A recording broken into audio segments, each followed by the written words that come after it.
மீண்டும் miraculous favor. மீண்டும் ஒரு முறை miraculous favor. இப்போ நீங்க கேட்கலாம், miracles நாங்க எல்லாரும் எக்ஸ்பெக்ட் பண்றது தானே? ஆமா, ரைட்? Yes, prophet.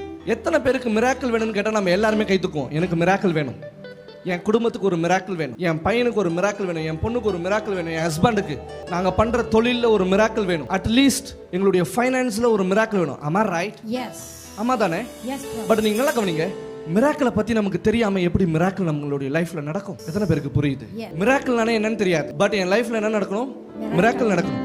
நல்லா கவனிங்க, மிராக்கிள் என்பது ஒரு நாள் நடக்கிற ஒரு அற்புதம், ஒரு நாள் நடக்கிற அற்புதம். இந்த அற்புதத்தை யார் மெயின்டைன் பண்றாங்களோ அது வண்டர்ஸா மாறும். அது என்னவா மாறும்? வண்டர்ஸா மாறும். இப்போ எனக்கு மிராக்கிள் வேணும், என்னுடைய கேஸ் அர்ஜென்ட்ல இருக்கு, கோர்ட்ல நாளைக்கு கேஸ் வரப்போகுது, கோர்ட்ல கேஸ் வரப்போகுது, நான் மிராக்கிளஸா ஜெயிக்கணும். தீர்ப்பு யாருக்கு சாதகமா வரணும்? எனக்கு சாதகமா வரணும். திடீர்னு ஜட்ஜ் உங்களுக்கு சாதகமா தீர்ப்பு எழுதும் போது எல்லாமே சேஞ்ச் ஆகும். உங்களுக்கு சாதகமா தீர்ப்பு எழுதும் போது நீங்க நினைப்பீங்க, ஆக்சுவலா இது எனக்கு சாதகமா வர்றதுக்கு வாய்ப்பே இல்லையே, நான் நிரபராதியே கிடையாது. ஆமா, ரைட்? பட் இப்ப தீர்ப்பு யாருக்கு சாதகமா வருது? That's it.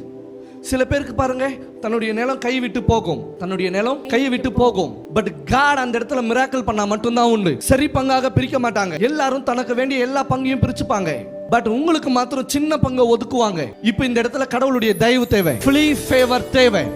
ஃப்ரீ ஃபேவர் வரும்போது எல்லாரும் சரி பங்கா பிரிச்சு உங்களுக்கு மாத்திரம் சின்ன பங்கை கொடுக்கும்போது இந்த ஃபேவர் வந்து ஜஸ்ட் அவங்களுக்கு ஒரு குழப்பத்தை உண்டாக்கி உங்களுக்கு பெரிய பங்கை கொடுத்து, ஓ மை காட், உங்களுக்கு பெரிய பங்கை ஒதுக்கி மத்தவங்க எல்லாருமே சின்ன பங்கை எடுத்து ரிஜிஸ்டர் பண்ணி அந்த பத்திரத்தை எடுத்து வந்து உங்க கையில கொடுத்துருவாங்க.